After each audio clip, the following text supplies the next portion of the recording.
Quando George Orwell escreveu 1984, ele não pretendia retratar um país específico, mas advertir sobre um padrão recorrente na história: o avanço gradual do poder estatal sobre as estruturas mentais da sociedade. A grande pergunta que sua obra impõe não é quem governa, mas como governa, e, sobretudo, quais limites respeita. Ao observar o Brasil contemporâneo, especialmente sob governos de forte inclinação estatista, o paralelo que se impõe não é simplista, mas estrutural. Não se trata de afirmar que vivemos uma distopia totalitária. Seria intelectualmente desonesto fazê-lo, mas de identificar dinâmicas que, se não forem permanentemente vigiadas, podem enfraquecer os fundamentos da liberdade democrática. Um dos pontos centrais de 1984 é o controle da narrativa. No romance, o partido não tolera versões concorrentes da realidade. No Brasil atual, o debate sobre regulação de mídias, combate à desinformação e limites à liberdade de expressão tornou-se um dos campos mais sensíveis da vida pública. A intenção declarada pode ser proteger a democracia. Contudo, a linha que separa a proteção de controle é delicada. Quando órgãos estatais ou decisões institucionais passam a definir, de forma concentrada, o que é verdade aceitável e o que deve ser removido do espaço público, surge um debate legítimo sobre o equilíbrio entre segurança institucional e liberdade de expressão. Orwell mostrou que o controle não começa com tanques nas ruas, mas com a administração das palavras. No Brasil, percebe-se uma crescente disputa semântica. Conceitos como democracia, extremismo, ataque às instituições e responsabilidade social tornaram-se expressões carregadas de peso político. O risco não está no uso desses termos, mas na possibilidade de que sejam aplicados de maneira assimétrica, criando um ambiente em que determinadas correntes ideológicas tenham maior liberdade de atuação que outras. A democracia pressupõe igualdade de tratamento, não homogeneização ideológica. Outro elemento de comparação reside na expansão do papel do Estado na vida econômica e social. Governos com orientação socialista tendem a defender maior intervenção estatal como instrumento de justiça distributiva. Essa é uma posição legítima dentro do espectro democrático.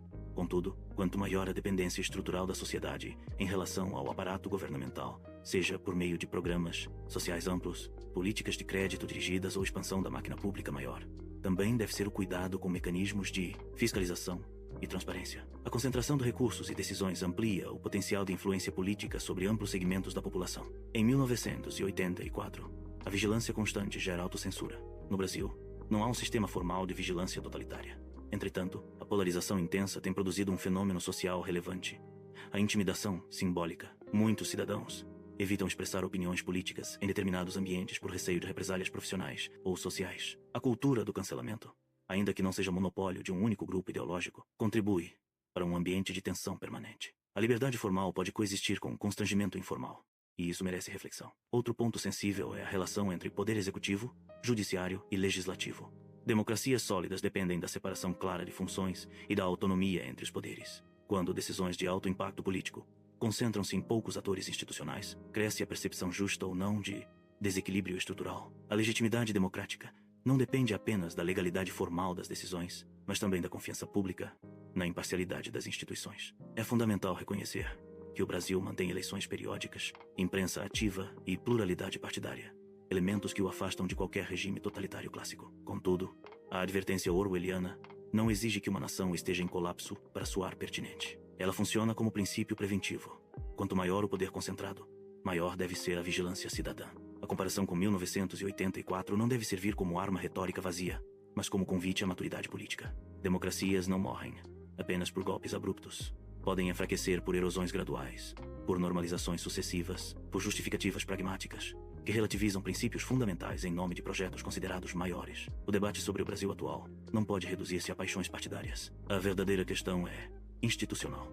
Estamos fortalecendo ou enfraquecendo os mecanismos que limitam o poder? Estamos ampliando ou restringindo o espaço legítimo da crítica? Estamos cultivando uma cultura de pluralidade ou incentivando uma lógica de unanimidade moral? Orwell não escreveu para condenar um partido específico. Ele escreveu para advertir que qualquer governo de esquerda ou de direita pode, se não for contido por instituições sólidas e cidadãos vigilantes, ultrapassar a fronteira que separa a autoridade de autoritarismo. A grande responsabilidade histórica não está apenas nos governantes, mas na sociedade. Democracia exige memória, discernimento e coragem intelectual. A liberdade não se mantém por inércia, mantém-se por consciência ativa. E a obra de Orwell continua a nos lembrar que, quando a verdade passa a depender do poder, a liberdade já começou a encolher.